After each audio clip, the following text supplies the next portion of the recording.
Fire, they said Egypt wasn't African.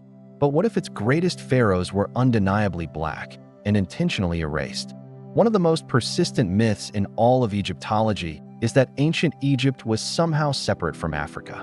In fact, this narrative goes, Egypt was this isolated civilization with no connection to the rest of the continent. What if the traditional narratives about ancient Egypt are wrong, not just about their history, but about who the Egyptians were themselves? He was followed by his son Shabaka, and Shabaka was followed by the most famous Kushite pharaoh, Taharqa. The Nubian people had been living there since at least 3000 BC and had their own kingdoms and cultures. But the most interesting part of their story is how they viewed themselves and how they wanted to be perceived by others. They were frequently inscribed into stone tablets and throughout the empire. Here is one such example. This inscription reads, "The Black African is praised." What makes this object so fascinating is that it shows us exactly how the Egyptians saw themselves. Take, for instance, this steelyard weight.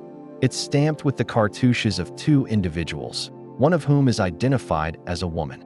Again, her features are clearly African. Or take this scarab ring. Its bezel depicts two kneeling Africans, possibly Nubians given their distinctive clothing. Well, the answer to that question is a little more complicated. It was during the colonial era that Europeans began constructing grand narratives about Africa and its people. Part of this project involved casting Africa as primitive and culturally isolated. The statues, the inscriptions, the artifacts, the DNA, they all point to the same conclusion. Also, make sure to check out our support page to support us directly. Thank you for watching. The pharaohs of Egypt were undeniably African. They were proud of their heritage and they wanted everyone to know it. But unfortunately, their story has been buried under sands of lies and stereotypes. But the truth is slowly emerging. More and more people are beginning to understand that the ancient Egyptians were 100% African. In order to do this, ancient Egypt had to be severed from the continent and cast as a mysterious, exotic, racially ambiguous civilization whose origins could be found somewhere in Europe or the Middle East. Academia largely bought into this narrative and continues to propagate it to this day. To be honest, there are several factors that led to the erasure of Black Egyptian history. In movies like The Mummy, Cleopatra is played by an Italian actress with red hair and Elizabeth Taylor. Tut is played by John Cleese. And Ramses II looks as though he just walked off the set of The Lord of the Rings. Not a single Black actor has ever been cast as an Egyptian pharaoh in Hollywood. Why is that? Well, as we just mentioned, Hollywood largely buys into the idea that ancient Egyptians were somehow racially ambiguous. There was no room for a Black Egyptian pharaoh in their narrative. The first of these was, of course, slavery itself.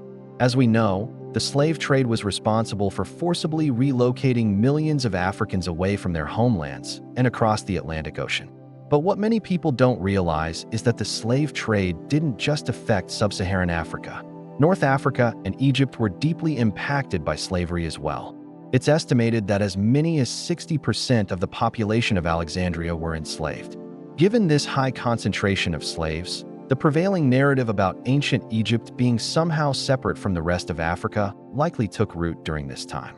After all, if Egypt was seen as a separate racial or cultural group, then its enslaved people could easily be justified. Even the infamous bust of Nefertiti, who is traditionally depicted with a white or light brown complexion in popular culture, was actually depicted as having a darker complexion in the original writings. On one side of the amulet is the Egyptian sun god Ra. There are the remains of individuals from the 18th dynasty, 19th dynasty, 21st dynasty, and even the 25th dynasty. The overwhelming majority of evidence points to the fact that the ancient Egyptians were 100% African. And it seems that this is precisely what they wanted everyone to know. What's more, recent DNA testing of mummies that once belonged to European museums have revealed that the ancient Egyptians were almost 100% genetically African. Only a small percentage of their DNA can be attributed to Levantine individuals from modern-day Syria and Lebanon. Otherwise, the genetic makeup of the ancient Egyptians is consistent with most modern Egyptians as well as populations in present-day Sudan and Ethiopia. On the other side is Tutu himself, and in between them is the hieroglyphic cartouche that contains Tutu's name. Notice anything? Similar to the statue of Taharqa that we looked at earlier, Tutu's face is clearly African. His facial features are not some abstract rendering of the Egyptians' attempt to depict the divine. No, this is a clear depiction of an actual physical person, and that person was undoubtedly African. There is no black African except for the one who is in Kush. This inscription basically says that only the people of Kush, the Nubians, are true Africans. But the reason why it says this is because at this time, the term African was still very localized and hadn't yet been generalized to describe the entire continent. So when they referred to themselves as African, they were letting everyone know that they were from the land of the blacks, the source of the blacks, as opposed to being from somewhere like Greece or Persia. One of the ways they did this was through the use of statues. In particular, they frequently commissioned statues depicting them as Africans. For example, there is a statue of Taharqa that is currently at the British Museum. It depicts him wearing the traditional Egyptian pharaoh attire. He wears the nemes on his head. He has the crook and flail, and he even has the traditional beard that many Egyptian pharaohs wore. But the statue clearly depicts a distinctly African male with thick lips, a prominent nose, and an overall negroid appearance. There are other examples as well. Take, for instance, the statue of another powerful Kushite pharaoh, Amenerina's, wife of King Erakamani. Her features are just as distinctly African as her husband's. These statues are not isolated examples either. Throughout the various archaeological sites in Egypt, there are dozens of statues of African pharaohs from the 25th dynasty, and they all depict these pharaohs as clearly African. However, as Egypt declined in the 8th century BC, Nubia rose in its place and became the new regional power. This is why Taharqa is also known as the Black Pharaoh, that they were some sort of lost tribe of Israelites who just happened to look exactly like every other Egyptian that came before and after them. These people say that the ancient Egyptians couldn't have been African because it would have been too painful for the Jewish people to read this inscription. To believe otherwise, as we've shown, there are hundreds of similar examples all throughout Egyptian history, including during the reign of Akhenaten, Tutankhamun, and Ramses II. But that's not all. During his reign, he expanded the borders of Egypt further than they had ever been before. His empire stretched from the Mediterranean Sea all the way down to the fourth cataract of the Nile River, which is right above Sudan today. Taharqa successfully defended his kingdom against the Assyrians and was arguably one of the greatest military commanders in ancient Egyptian history. He built temples and he engaged in diplomacy with the kings of Israel. Now, at this point, you might be thinking, wait, hold up, rewind. The 25th dynasty, these names, are they really Egyptian? Well, yes, they are. Although the 25th dynasty was Nubian, they ruled over a united Egypt. So they are considered Egyptian pharaohs. And the fact that they were Nubian is actually really important because it connects them to Sub-Saharan Africa. Welcome back to the channel. Today we're going to discuss the pharaoh they don't want you to know was black. Let's get into it.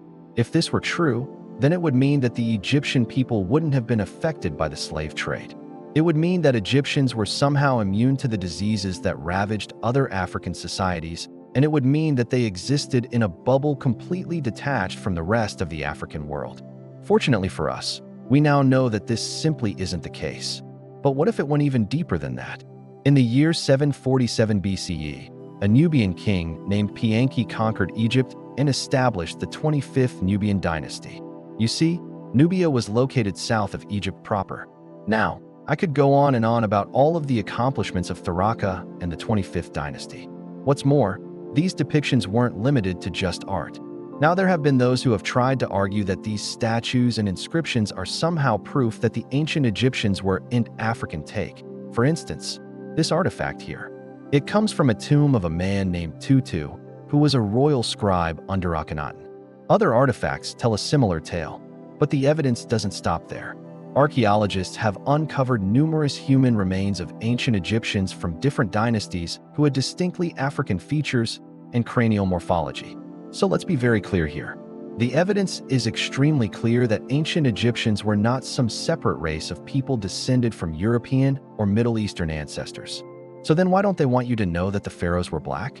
However, it wasn't until much later that this narrative gained mainstream acceptance. And finally, there's Hollywood. Well, hopefully this video has helped to illuminate some of the truth about ancient Egypt.